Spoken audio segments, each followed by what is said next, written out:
Hello friends, welcome back to my YouTube channel concept of math by AKS. दोस्तों, आज हम लोग देखेंगे कि जो एनटीपीसी रेलवे या आरआरबी पीओ का जो एग्ज़ाम होता है या एसएससी जीडी सीएचएसएल सीजीएल जो भी एग्ज़ाम होता है, उसमें जो कंप्यूटर का ऑब्जेक्टिव टाइप क्वेश्चन पूछे जाते हैं वो किस टाइप के होते हैं। तो चलिए शुरू करते हैं टाइम को न गंवाते हुए। पहला क्वेश्चन है कि which of the following is a primary memory, मतलब कि कौन इसमें से प्राथमिक मेमोरी है। तो इसका आंसर होगा रैम। रैम का फुल फॉर्म जो होता है वो होता है रैंडम एक्सेस मेमोरी। ठीक है, तो इसको हम लोग प्राइमरी मेमोरी बोलते हैं। यह एक तरह का वोलेटाइल मेमोरी होता है। वोलेटाइल का मतलब होता है कि जब तक आपका लैपटॉप या सिस्टम खुला रहेगा तब तक वो स्टोर करेगा, अदरवाइज वो उससे क्या करेगा, रीसेट डिलीट कर देगा। ठीक है, अब दिया है पहला ऑप्शन, जैसे दिया है कि हार्ड डिस्क क्या होती है। तो हार्ड डिस्क एक तरह की हार्ड डिस्क ड्राइव होती है। जैसे आप लोग सुने होंगे कि लैपटॉप में एसएसडी और एचडीडी होती है। तो एचडीडी का मतलब होता है हार्ड डिस्क ड्राइव, जो कि एक तरह का स्टोरेज डिवाइस ही होता है। ठीक है, तो जो कि कंप्यूटर के डिजिटल इन्फॉर्मेशन को स्टोर करता है या रिट्राइव करता है। जबकि रैम जो होता है वो वोलेटाइल होता है और हार्ड डिस्क जो होता है वो नॉन वोलेटाइल होता है। ओके, अब देखिए यूएसबी दिया है। यूएसबी का बस फुल फॉर्म आपको याद रखना है कि यूनिवर्सल सीरियल बस होता है। ओके, और जो चौथा ऑप्शन सीडी रोम दिया है, इसका फुल फॉर्म होता है compact disc read only memory. Okay, next question है what does CPU stand for, मतलब सीपीयू का पूरा फुल फॉर्म जो होता है क्या होता है। तो इसका फुल फॉर्म होता है central processing unit. Okay, next question है which device is used for input in a computer. Computer में इनपुट के लिए किस डिवाइस का उपयोग किया जाता है। तो हम लोग कीबोर्ड का उपयोग करते हैं। लैपटॉप में देखे होंगे कि कीबोर्ड अटैच होता है या आप एक्सटर्नल कीबोर्ड भी यूज कर सकते हैं। तो इसमें जो इनपुट कंप्यूटर में दिया जाता है वो कीबोर्ड के थ्रू दिया जाता है। ओके, मॉनिटर आप जानते ही हैं क्या होता है। प्रिंटर जो होता है जिससे आप लोग प्रिंट आउट निकालते हैं वो प्रिंटर होता है। ओके, फिर स्पीकर होता है। इसमें अब ये पूछ लेता है कि कौन सा इनपुट डिवाइस है और कौन सा आउटपुट डिवाइस है। ओके, तो इनपुट और आउटपुट डिवाइस क्या होता है, इसमें इनपुट डिवाइस श्रेणी में कौन से आते हैं और आउटपुट डिवाइस में श्रेणी में कौन से आते हैं, ये आपको याद रखना पड़ेगा क्योंकि ये ऑब्जेक्टिव टाइप क्वेश्चन बन जाता है। ठीक है, अब चलते हैं नेक्स्ट क्वेश्चन पे। नेक्स्ट क्वेश्चन है कि एएलयू का कार्य क्या होता है। पहले हम लोग जानेंगे कि एएलयू होता क्या है। तो ये एक तरह का अर्थमेटिक लॉजिक यूनिट इसका फुल फॉर्म होता है। ठीक है, तो अर्थमेटिक का मतलब होता है कि अंगणित जैसे जो गणित से संक्रियाएं करनी होती है उसके लिए हम लोग इसका उपयोग करते हैं एएलयू का। जैसे लिखा है कि एएलयू का कार्य क्या होता है, what is the function of the ALU. तो it is used to perform arithmetic and logic operations in the system. जो अंकगणितीय और तार्किक संख्याएं निष्पादित की जाती है वो एएलयू के द्वारा ही की जाती है। तो इसमें आपको दो क्वेश्चन बनता है कि एएलयू का काम क्या है और एएलयू का फुल फॉर्म क्या होता है। ठीक है, और पहला ऑप्शन जैसे दिया है कि स्टोर डेटा संग्रहित कौन करता है। तो रोम भी करता है और रैम भी करता है। ओके, रैम जो होता है वो प्राइमरी स्टोरेज होता है जो कि टेम्पररी स्टोर करता है, और जो रोम होता है वो परमानेंट करता है। और रैम क्या होता है, वोलेटाइल होता है। ये आपको याद रखना है। एएलयू का फुल फॉर्म याद रखना है, रैम का फुल फॉर्म याद रखना है, सीडी रोम का फुल फॉर्म याद रखना है। रोम का फुल फॉर्म जो होता है रीड ओनली मेमोरी होता है। ओके, तो ये सब चीज़ें आपको याद रखनी है। अब चलते हैं नेक्स्ट क्वेश्चन पे। पांचवा क्वेश्चन क्या है ये देखते हैं। तो पांचवा क्वेश्चन है कि the first generation of computers used which technology, यानी कंप्यूटर की जो पहली पीढ़ी थी उसमें किस प्रौद्योगिकी का उपयोग किया जाता था। तो उसमें वैक्यूम ट्यूब्स का उपयोग किया जाता था। ठीक है, किसका उपयोग किया जाता था, वैक्यूम ट्यूब्स का। ओके, यानी निर्वाण पंप ट्यूब का। बस यही आपको याद रखना है। ऑब्जेक्टिव टाइम में इतना ही पूछेगा, कंप्यूटर की पीढ़ी में किस प्रौद्योगिकी का उपयोग किया जाता है, तो वैक्यूम ट्यूब का उपयोग किया जाता है। ओके, अब चलते हैं नेक्स्ट क्वेश्चन पर। क्या है नेक्स्ट क्वेश्चन है कि which of the following is a secondary storage device, कौन सा द्वितीयक भंडारण डिवाइस है। ठीक है, तो इसमें देखिए फ्लॉपी डिस्क है। क्या है, फ्लॉपी डिस्क होता है। ओके, बस इतना ही आपको याद रखना है। रैम जो होता है वो प्राइमरी स्टोरेज होता है जो कि टेम्पररी डाटा को स्टोर करता है। रोम जो होता है वो भी एक तरह का प्राइमरी स्टोरेज होता है। ओके, तो रोम जो होता है इसका फुल फॉर्म होता है रीड ओनली मेमोरी होता है। ठीक है, और कैश मेमोरी क्या होता है ये आप लोग ये उतना पढ़ना नहीं, बस आपको इतना याद रखना है कि द्वितीयक भंडारण डिवाइस कौन सी है। तो उसका आंसर होगा फ्लॉपी डिस्क होता है। ओके,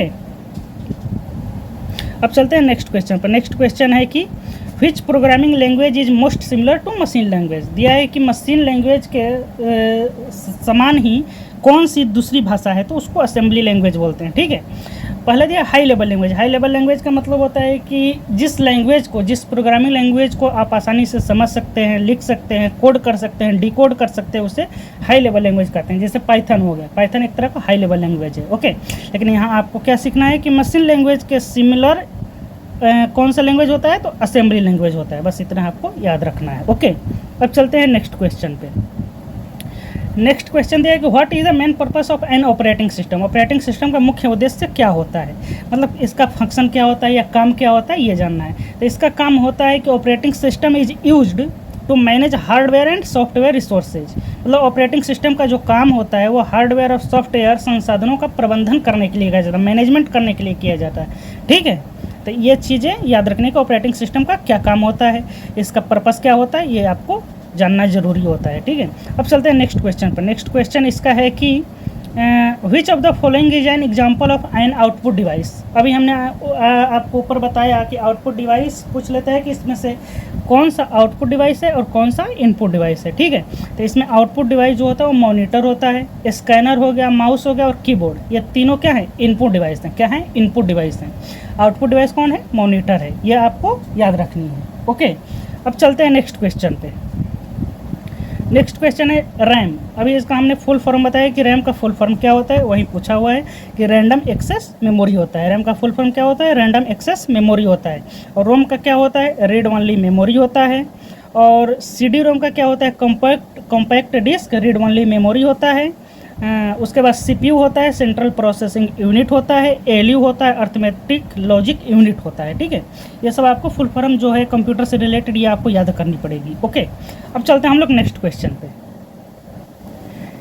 नेक्स्ट क्वेश्चन है कि which type of software is used to manage a database. Database को प्रबंधित करने के लिए किस प्रकार के सॉफ्टवेयर का उपयोग किया जाता है। तो DBMS, जो ग्रेजुएशन किए होंगे कंप्यूटर से या कंप्यूटर साइंस से जो भी किए होंगे उनको पता होता है कि DBMS क्या होता है, डेटाबेस मैनेजमेंट सिस्टम होता है। यह एक तरह की प्रणाली होती है जिसमें डेटाबेस को प्रबंधित किया जाता है, हम कैसे मैनेज किया जाता है उसको सिखाया जाता है। यह एक तरह का सॉफ्टवेयर होता है। तो हम लोग DBMS का यूज़ करते हैं किस लिए, डेटाबेस को प्रबंधित करने के लिए, मैनेज करने के लिए। ओके, चलिए अब नेक्स्ट क्वेश्चन पर चलते हैं। नेक्स्ट क्वेश्चन है, ये देखिए, ये बहुत सारे कंपटीशन एग्जाम में पूछा हुआ है कि BIOS का फुल फॉर्म क्या होता है। तो इसका सिंपल सा फुल फॉर्म है बेसिक इनपुट आउटपुट सिस्टम। ठीक है, BIOS का फुल फॉर्म क्या हो गया, बेसिक इनपुट आउटपुट सिस्टम हो गया। ओके, अब नेक्स्ट क्वेश्चन है कि which of the following is not a part of the computer system. कौन कंप्यूटर सिस्टम का हिस्सा नहीं है, मतलब कंप्यूटर सिस्टम में क्या क्या होता है ये चीज़ें पूछी हुई है। ठीक है, तो CPU होता है, सेंट्रल प्रोसेसिंग यूनिट होता है। रैम रैंडम एक्सेस मेमोरी भी होता है। BIOS basic input output system भी होता है। नेटवर्क जो होता है हमें उसे किसी की सहायता लेनी पड़ती है। जैसे मान लीजिए आप हॉटस्पॉट वाईफाई से कनेक्ट करते हैं नेटवर्क के लिए। ओके, नेटवर्क मतलब दो तरह का हो जाता है। ठीक है, नेटवर्क का मतलब क्या बोल सकते हैं, जैसे कंप्यूटर अटैच किया जाता है एक दूसरे से, उसको नेटवर्क बोला जाता है। ठीक है, जैसे आप लोग पढ़े होंगे बांस, रिंग, मेस, टोपोलॉजी जिसको बोला जाता है। ठीक है, टोपोलॉजी एक तरह का नेटवर्क होता है जो वाईफाई हॉटस्पॉट ये सब नेटवर्क में नहीं आता, ये सब इंटरनेट में आता है। ओके, तो आगे देखते हैं आगे क्या है। आगे what is a bit. Bit क्या होती है, तो यह एक तरह की बेसिक यूनिट होती है कि जो डेटा में कंप्यूटिंग के लिए यानी जो गणना की जाती है वो बिट के माध्यम से ही की जाती है। यानी बिट जो है सबसे छोटी इकाई है। बिट होता है, फिर किलोबाइट होता है, फिर मेगाबाइट, ऐसे होता है। ठीक है, तो ये आपको याद रखना है कि मानिए पूछ दिया कभी कि 1 किलोबाइट में कितने बिट होते हैं, 1 मेगाबाइट में कितने किलोबाइट होते हैं, तो ये आपको याद रखना होगा। बस यहाँ याद रखिए कि बिट जो है एक तरह की बेसिक यूनिट है जिसमें डाटा के कंप्यूटिंग के लिए उपयोग किया जाता है। ओके, अब आगे चलते हैं कि which of the following is a type of malware. Malware क्या होता है, माइलवेयर एक तरह का मान लीजिए अटैक होता है। ठीक है, क्या होता है, अटैक होता है। जैसे आपके लैपटॉप में आता है कि वायरस अटैक, या मतलब आता है कि प्रोटेक्शन के लिए आप इसे बाई कीजिए। ठीक है, तो इसका जो उदाहरण एक तरह का होता है ट्रोजन हॉर्स होता है। क्या होता है, ट्रोजन हॉर्स होता है। ठीक है, फायरवॉल क्या होता है, फायरवॉल प्रोटेक्ट करता है माइलवेयर के अटैक होने से। वायरस जो अटैक करता है उससे बचाने के लिए फायरवॉल का उपयोग किया जाता है। ठीक है, आप लोग देखे होंगे लैपटॉप में आता है कि एंटीवायरस के लिए या प्रोटेक्शन के लिए आप इसको बाई कीजिए। ठीक है, तो यहाँ पर जो माइलवेयर का उदाहरण है वो ट्रोजन हॉर्स है। ओके, नेक्स्ट क्वेश्चन क्या है। नेक्स्ट क्वेश्चन है कि what is the main purpose of A modem. Modem का मुख्य उद्देश्य क्या होता है। ओके, तो मॉडेम का मुख्य उद्देश्य जो होता है to connect to the internet, internet से कनेक्ट करने के लिए हम लोग मॉडेम का उपयोग करते हैं। किसका उपयोग करते हैं? मॉडेम का उपयोग करते हैं। ओके, तो ऊपर हम लोग जैसे पढ़े कि किसका कौन सा मुख्य उद्देश्य होता है, तो ये आपको जानना पड़ेगा। अब देखिए दे रहा है कि which of the following storage device has the highest capacity, किस स्टोरेज डिवाइस की क्षमता सबसे अधिक होती है? तो हार्ड ड्राइव।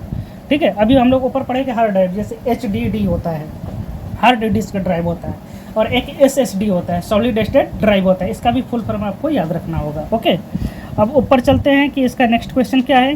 दिया है कि व्हाट इज क्लाउड कंप्यूटिंग। ऐसे ही मोस्टली पूछता नहीं है कि क्लाउड कंप्यूटिंग क्या होता है, या डिफिनेशन कुछ भी पूछता नहीं है। ठीक है, किससे संबंधित ही ऑब्जेक्टिव टाइप पूछता है, लेकिन फिर भी हम इसको क्वेश्चन के रूप में रख लिए हैं कि what is cloud computing. Cloud computing क्या होता है या इसका क्या उपयोग होता है? तो ये जो होता है स्टोर करता है और एक्सेस करता है डेटा को इंटरनेट के ऊपर। इंटरनेट पर डेटा संग्रहित करना और उस तक पहुंचाने की जो कार्य होता है वो क्लाउड कंप्यूटिंग के द्वारा ही होता है।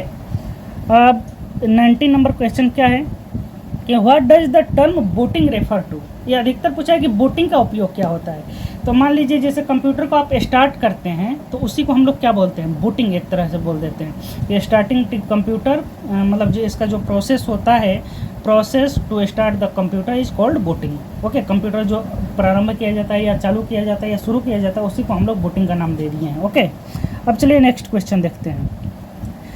नेक्स्ट क्वेश्चन है कि which of the following represents A high level programming language. अभी हमने बताया कि हाई लेवल प्रोग्रामिंग लैंग्वेज क्या होती है। तो हाई लेवल प्रोग्रामिंग लैंग्वेज वो होती है कि जिसे हम आसानी से समझ सकते हैं, पढ़ सकते हैं, कोड कर सकते हैं, लिख सकते हैं। ओके, तो उसको हम लोग हाई लेवल प्रोग्रामिंग लैंग्वेज कहते हैं। तो इसमें हमने अभी उदाहरण पीछे दिया था कि पाइथन भी एक तरह का क्या है? हाई लेवल प्रोग्रामिंग लैंग्वेज है। लेकिन यहाँ ऑप्शन के अनुसार सी प्रोग्रामिंग लैंग्वेज क्या है? हाई लेवल प्रोग्रामिंग लैंग्वेज है। ओके, नेक्स्ट क्वेश्चन देखते हैं। नेक्स्ट क्वेश्चन है कि what is the purpose of A firewall. Firewall का मुख्य उद्देश्य क्या होता है? तो अभी हमने बताया कि जो एक तरह का वायरस जो अटैक करता है उसे प्रोटेक्ट करने के लिए हम लोग फायरवॉल का उपयोग करते हैं। ओके, यानी जो अनधिकृत होता है, मतलब जैसे अनऑथोराइज्ड जो एक्सेस होता है उसको ब्लॉक करता है फायरवॉल। तो फायरवॉल का मुख्य उपयोग क्या होता है? To block unauthorised access. Okay, अब चलते हैं नेक्स्ट क्वेश्चन पे। नेक्स्ट क्वेश्चन दिया है कि which of the following is not an operating system. इसमें से ऑपरेटिंग सिस्टम का उदाहरण कौन सा नहीं है? विंडोज ऑपरेटिंग सिस्टम है, लिनक्स ऑपरेटिंग सिस्टम है, मैक ओएस भी क्या है? ऑपरेटिंग सिस्टम है। ओके, फोटोशॉप ऑपरेटिंग सिस्टम में नहीं आता है। ओके, तो ऑपरेटिंग सिस्टम पूछ दिया कि कौन है इसमें से, तो ये 3 नाम याद रखिएगा, विंडोज, लिनक्स और मैक ओएस। ओके, फोटोशॉप यहाँ पर क्या है? ऑपरेटिंग सिस्टम का उदाहरण नहीं है। ओके, नेक्स्ट क्वेश्चन क्या है कि what does HTTP stand for. HTTP का क्या अर्थ होता है? तो HTTP का जो फुल फॉर्म होता है हाइपर टेक्स्ट ट्रांसफ़र प्रोटोकॉल होता है। ठीक है, हाइपर टेक्स्ट ट्रांसफ़र प्रोटोकॉल होता है। और एक FTP होता है जिसको फाइल ट्रांसफ़र प्रोटोकॉल बोलते हैं। FTP को क्या बोलते हैं? फाइल ट्रांसफ़र प्रोटोकॉल बोलते हैं। ओके, अब दिया है कि कंप्यूटर का ब्रेन किसको बोला जाता है? CPU को बोला जाता है। किसको बोला जाता है? CPU को बोला जाता है। जो कंप्यूटर का दिमाग है, मस्तिष्क है, ब्रेन है, वो CPU को बोला जाता है। और CPU का फुल फॉर्म क्या होता है? Central processing unit. Okay, HDD का फुल फॉर्म क्या होता है? Hard disk drive. Okay, next question देखते हैं। नेक्स्ट क्वेश्चन है कि which of the following is classified as volatile memory. अभी हमने आपको ऊपर बताया कि वोलाटाइल मेमोरी में कौन सा आता है? जो अस्थिर होता है। वोलाटाइल मेमोरी का मतलब होता है कि आपका लैपटॉप या सिस्टम जब तक खुला रहता है वो डेटा को स्टोर किया रहता है, और जैसे ही आपका सिस्टम ऑफ होता है वो डेटा को क्या कर देता है? रिमूव कर देता है, मिटा देता है, डिलीट कर देता है। तो यहाँ पर जो वोलाटाइल मेमोरी है वो क्या है? रैम है। वोलाटाइल का मतलब होता है अस्थिर मेमोरी। ठीक है, और इसका फुल फॉर्म होता है रैंडम एक्सेस मेमोरी। रोम का फुल फॉर्म होता है read only memory. Next question क्या है? नेक्स्ट क्वेश्चन है कि व्हाट इज फिशिंग। फिशिंग क्या है? तो phishing is a fraudulent attempt to obtain sensitive information. Phishing एक तरह का क्या है? संवेदनशील जानकारी जो होता है प्राप्त करने का धोखाधड़ी का प्रयास किया जाता है इसमें, फिशिंग में। जैसे आपका जो मान लीजिए सेंसिटिव डेटा है, जैसे आप सबका जो पर्सनल इन्फॉर्मेशन है, जैसे आधार कार्ड ऑथेंटिकेशन क्या है, आपका एड्रेस क्या है, मोबाइल नंबर क्या है, ईमेल क्या है, बैंक अकाउंट क्या है, ये सब चीज़ें जो होती है सेंसिटिव इन्फॉर्मेशन में आती है, ठीक है। तो वहाँ से वो सब जो होता है संवेदनशील जो चुराने का प्रयास करते हैं उसको क्या हम लोग बोलते हैं, फिशिंग अटैक। आप लोग सुने होंगे या न्यूज़पेपर में देखे होंगे कि यहाँ पर एक फिशिंग अटैक हो गया, या साइबर अटैक जो आप लोग देखते हैं, साइबर अटैक के अंतर्गत ही क्या आता है, फिशिंग आता है, ओके। स्पैमिंग, जिसको भी स्पैमिंग भी मतलब इसी तरह होता है जैसे स्पैम किया जा रहा है, ओके, स्कैम किया जा रहा है। अब देखिए, अब पूछ रहा है कि GUI का फुल फॉर्म क्या होता है, तो ग्राफिकल यूजर इंटरफेस होता है। GUI का फुल फॉर्म होता है ग्राफिकल यूजर इंटरफेस। अब देखिए नेक्स्ट क्वेश्चन क्या है। नेक्स्ट क्वेश्चन है कि डिवाइस ड्राइवर का मुख्य उद्देश्य क्या है, मतलब डिवाइस ड्राइवर जो होता है इसका प्रमुख उद्देश्य क्या होता है, ओके। वैसे ये पूछता नहीं है ऑब्जेक्टिव टाइप, फिर भी मतलब अपने से प्रिपेयर रहना चाहिए कि इसका उपयोग क्या होता है। तो इसका उपयोग होता है कि ऑपरेटिंग सिस्टम को हार्डवेयर के साथ संचार करने की अनुमति देता है। तो the main purpose of device driver is to allow the operating system to communicate with hardware, okay. Operating system का हार्डवेयर के साथ जो होता है कम्युनिकेशन करने की क्या देता है, अनुमति देता है, उसको परमिशन दे देता है, अलाउ कर देता है, ओके। अब देखते हैं नेक्स्ट क्वेश्चन क्या है। देखिए अभी हमने आपको ऊपर बताया कि SSD का फुल फॉर्म क्या होता है, तो सॉलिड स्टेट ड्राइव होता है। SSD का फुल फॉर्म क्या होता है, तो सॉलिड स्टेट ड्राइव होता है, ओके। और HDD का फुल फॉर्म क्या होता है, हार्ड डिस्क ड्राइव होता है। अब चलते हैं नेक्स्ट क्वेश्चन पे।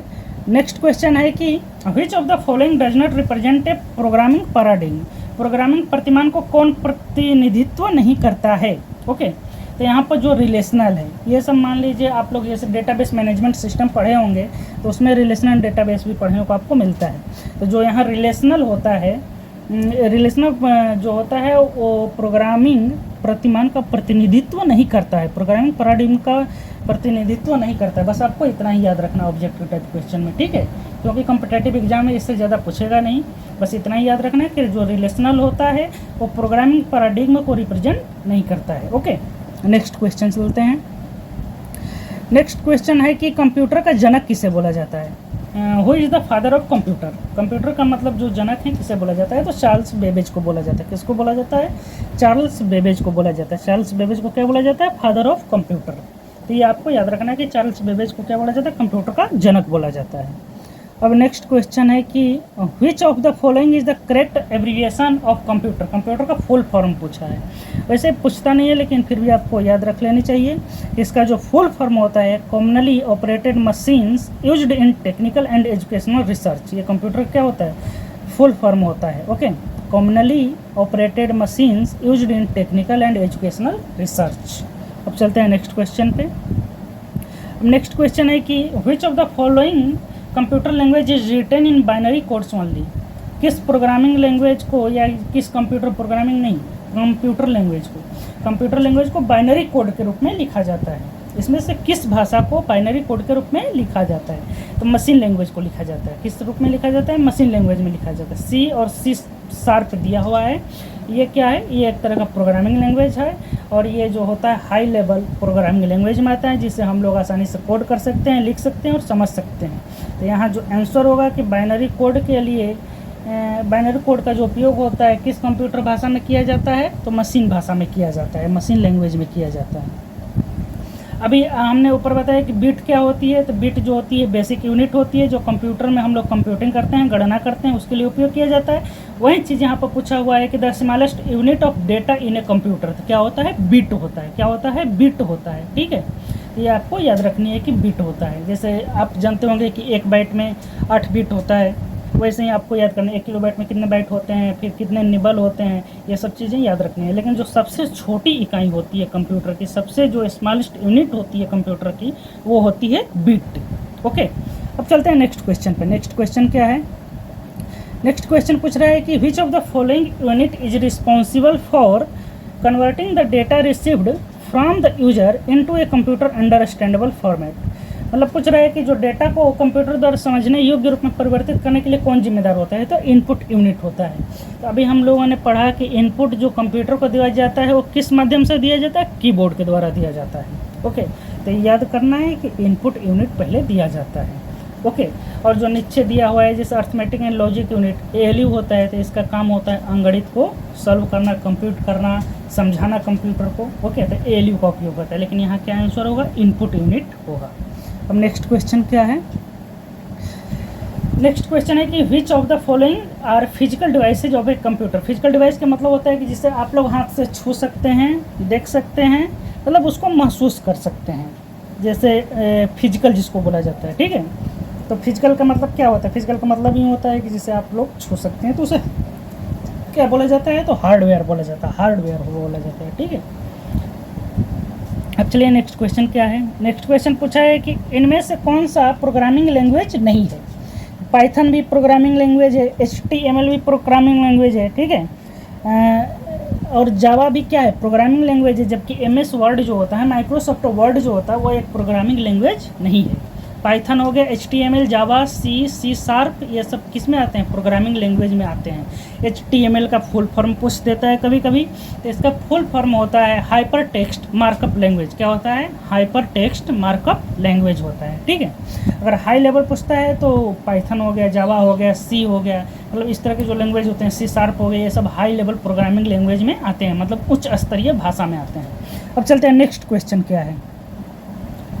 तो नेक्स्ट क्वेश्चन है, अभी हमने बताया था जब HTTP बताया था कि उसका फुल फॉर्म होता है हाइपर टेक्स्ट ट्रांसफ़र प्रोटोकॉल होता है, वैसे ही FTP का फुल फॉर्म क्या होता है, फाइल ट्रांसफ़र प्रोटोकॉल होता है। क्या होता है, फाइल ट्रांसफ़र प्रोटोकॉल। ओके, अगला क्वेश्चन पूछा है HTML। अभी हमने ऊपर बताया कि HTML का फुल फॉर्म क्या होता है या इसका पूरा नाम क्या होता है, तो इसका होता है हाइपर टेक्स्ट मार्कअप लैंग्वेज। क्या होता है, hyper text markup language, HTML का पूरा होता है नाम इसका। ठीक है, अब नेक्स्ट क्वेश्चन पूछा है कि दस्तावेज, मान लीजिए MS वर्ड में आप कोई दस्तावेज बना रहे हैं या कुछ लिख रहे हैं, ब्लैंक डॉक्यूमेंट बना रहे हैं और उस पर कुछ लिख रहे हैं, उसको सेव करना होता है, तो आपको कौन सा की का यूज करते हैं, तो Ctrl+S का यूज करते हैं, Ctrl+S का यूज करते हैं। Ctrl+P का यूज किस लिए किया जाता है, तो प्रिंट के लिए किया जाता है। और Ctrl+A का जो यूज होता है, Ctrl+A का यूज किस लिए किया जाता है, सिलेक्ट ऑल के लिए किया जाता है। ओके, सिलेक्ट ऑल के लिए Ctrl+A का यूज किया जाता है। Ctrl+F का जो यूज किया जाता है कि मान लीजिए आप डॉक्यूमेंट में बहुत सारे वर्ड या बहुत सारी चीज़ें लिखी हुई हैं और आपको कोई पर्टिकुलर वर्ड या पर्टिकुलर शब्द सर्च करना है, तो Ctrl+F का यूज करते हैं। ओके, अब चलिए नेक्स्ट क्वेश्चन पे चलते हैं। अब दे रहा है कि MS वर्ड में नया डॉक्यूमेंट खोलने के लिए किस शॉर्टकट की का यूज किया जाता है, तो Ctrl+N का यूज किया जाता है। Ctrl+N का यूज किस लिए किया जाता है, नया डॉक्यूमेंट खोलने के लिए, open a new document in Microsoft word, तो the key Ctrl+N is used. Okay, Ctrl+N का यूज किस लिए किया जाता है, तो नया डॉक्यूमेंट खोलने के लिए। Ctrl+S का उपयोग किस लिए किया जाता है, तो डॉक्यूमेंट को सेव करने के लिए। Ctrl+P का उपयोग किस लिए किया जाता है, तो प्रिंट करने के लिए। और Ctrl+O का उपयोग किस लिए किया जाता है, जो आप फाइल्स पहले से सेव किए हुए हैं उसको ओपन करने के लिए किया जाता है।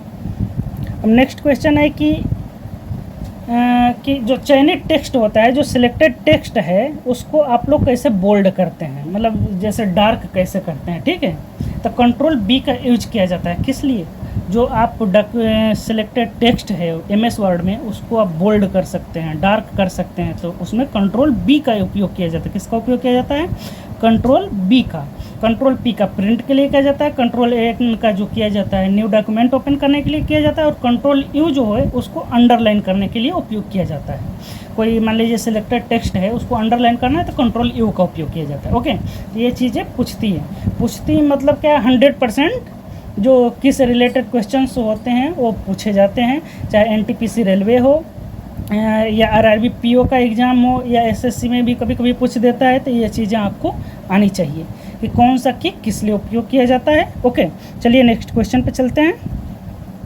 अब नेक्स्ट क्वेश्चन है कि MS वर्ड में कौन सी सुविधा आपको सामान्य वर्तनी गलतियों को स्वचालित रूप से सुधारने में मदद करती है। MS वर्ड में कौन सा स्पेलिंग जो मान लीजिए आप गलत लिख रहे हैं तो उसको सुधारने के लिए कौन सा फीचर दिया रहता है MS वर्ड में, तो ऑटो करेक्ट का ऑप्शन दिया होता है। जैसे आप देखते होंगे कि MS वर्ड में कुछ चीज़ें लिखते हैं तो रेड हो जाती हैं, ठीक है, तो ऑटो करेक्ट करने के लिए उपयोग देता है कि आप स्पेलिंग गलत लिखे हुए हैं। ओके, अब चलते हैं नेक्स्ट क्वेश्चन पर। नेक्स्ट क्वेश्चन पूछ रहा है कि what is the short key to copy text in MS Word. पूछ रहा है कि MS वर्ड में जो कॉपी को टेक्स्ट किया जाता है, ठीक है, कॉपी को क्या किया जाता है, टेक्स्ट किया जाता है, उसमें किसका उपयोग किया जाता है, तो हम लोग कंट्रोल सी का उपयोग करते हैं। क्या किसका उपयोग करते हैं, कंट्रोल सी का उपयोग करते हैं टेक्स्ट को कॉपी करने के लिए, और उसी टेक्स्ट को अगर कहीं हमें पेस्ट करना है तो कंट्रोल भी का यूज करते हैं। और जो कंट्रोल एक्स का उपयोग किस लिए किया जाता है, तो कट करने के लिए किया जाता है, ठीक है। और पूछ रहा है कि कंट्रोल जेड का उपयोग आप लोग किस लिए करते हैं, तो कंट्रोल जेड का क्या उपयोग होता है ये आप लोग कमेंट सेक्शन में ज़रूर बताइएगा, ठीक है। वैसे कंट्रोल जेड का मान लीजिए क्या आप उपयोग कर रहे हैं या टेक्स्ट पर ले जा रहे हैं तो उसको कैंसिल कर दिया जाता है, ओके, तो इसलिए कंट्रोल जेड का उपयोग किया जाता है, ओके। अब नेक्स्ट क्वेश्चन देखते हैं। नेक्स्ट क्वेश्चन है कि which of the following keyboard shortcuts is used to paste text in MS Word. MS Word में टेक्स्ट को पेस्ट करने के लिए किसका उपयोग किया जाता है, कौन से की का उपयोग किया जाता है, तो अभी हमने बताया कि कौन सा शॉर्टकट की यूज किया जाता है, तो कंट्रोल भी का उपयोग किया जाता है पेस्ट के लिए, कंट्रोल एक्स का उपयोग किया जाता है कट के लिए, कंट्रोल जेड का उपयोग किया जाता है कैंसिल के लिए, और कंट्रोल सी का उपयोग किया जाता है कॉपी करने के लिए टेक्स्ट को, और उसी टेक्स्ट को पेस्ट करने के लिए हम लोग कंट्रोल भी का उपयोग करते हैं। अगला क्वेश्चन है कि एमएस वर्ड में कंट्रोल जेड का क्या उपयोग किया जाता है, ठीक है। देखिए लिखा है इसमें टू अंडू एन एक्शन, किसी कार्य को पूर्ववत करने के लिए। जैसे आप लोग देखते होंगे कि जैसे एमएस वर्ड में हम मान लीजिए कोई डॉक्यूमेंट तैयार कर रहे हैं और आपको वहाँ से या कट करना है या कैंसिल करना है, और आपको पिछले मतलब डॉक्यूमेंट पर जाना है या पिछले जो लिखे हुए हैं, मान लीजिए नेक्स्ट लाइन नहीं लिखे हुए हैं तो पीछे करना है या पूर्ववत करना है या पहले की तरह करना है, तो आप अंडू उसको बोलते हैं, क्या बोलते हैं, अंडू बोलते हैं। और रीडू किसको बोलते हैं, जो पुनः करने के लिए किया जाता है उसको रीडू बोला जाता है। तो कंट्रोल जेड का उपयोग जो होता है अंडू करने के लिए किया जाता है, यानी कैंसिल करने के लिए एक तरह से मान लीजिए किया जाता है, ठीक है, कैंसिल ही किया करने के लिए यूज किया जाता है। अब देखिए अभी पूछा है कि कंट्रोल ए का उपयोग किस लिए किया जाता है, शॉर्टकट जो की होता है कंट्रोल ए उसका उपयोग किस लिए किया जाता है। तो जो आपका एमएस वर्ड में जो मान लीजिए डॉक्यूमेंट लिखे हुए हैं या वर्ड लिखे हुए हैं या जो भी लिखे हुए हैं, पूरा जो डॉक्यूमेंट है उसको ऑल सेलेक्ट कर देगा, उसमें जितने भी टेक्स्ट होंगे उसको ऑल सेलेक्ट कर देगा। तो उसके लिए हम लोग किस शॉर्टकट की का यूज करते हैं, तो कंट्रोल ए का यूज करते हैं। किसका उपयोग करते हैं, कंट्रोल ए का यूज करते हैं, ओके। अब चलिए नेक्स्ट क्वेश्चन पे क्या है कि दिया है कि प्रिंट करने के लिए किस शॉर्टकट की का यूज करते हैं, तो कंट्रोल पी का उपयोग किया जाता है। किसका उपयोग किया जाता है, कंट्रोल पी का उपयोग किया जाता है, ओके।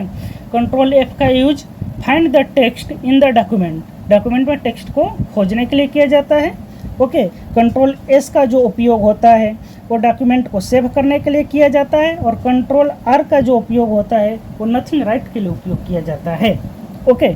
अब चलिए नेक्स्ट क्वेश्चन पे पूछ रहा है कि सेंटर अलाइन करने के लिए किस शॉर्टकट की का उपयोग किया जाता है, तो कंट्रोल ई का उपयोग किया जाता है, सेंटर अलाइन करने के लिए उपयोग किया जाता है, कंट्रोल ई का उपयोग किया जाता है, ओके। कंट्रोल आर का उपयोग नथिंग राइट के लिए किया जाता है, ओके। अब आप लोग बताइएगा कि कंट्रोल एल और कंट्रोल जे का उपयोग किस लिए किया जाता है, कमेंट सेक्शन में ज़रूर बताइएगा, ओके। अब चलिए नेक्स्ट क्वेश्चन पे चलते हैं। अभी हमने बताया कि कंट्रोल यू का उपयोग किस लिए किया जाता है, तो जो सिलेक्टेड टेक्स्ट है, जो आप टेक्स्ट को सिलेक्ट करते हैं उसको अंडरलाइन करने के लिए कंट्रोल यू का उपयोग किया जाता है। कंट्रोल यू का उपयोग किस लिए किया जाता है, सिलेक्टेड टेक्स्ट को अंडरलाइन करने के लिए किया जाता है, ओके। अब दिया है कि मान लीजिए कोई डॉक्यूमेंट एग्जिस्ट कर रहा है, जैसे हमने बताया कि मान लीजिए आप किसी डॉक्यूमेंट को सेव कर लिए कंट्रोल एस के माध्यम से और उसको पुनः ओपन करना है, तो आप किसका उपयोग करेंगे, कंट्रोल ओ का करते हैं, ठीक है।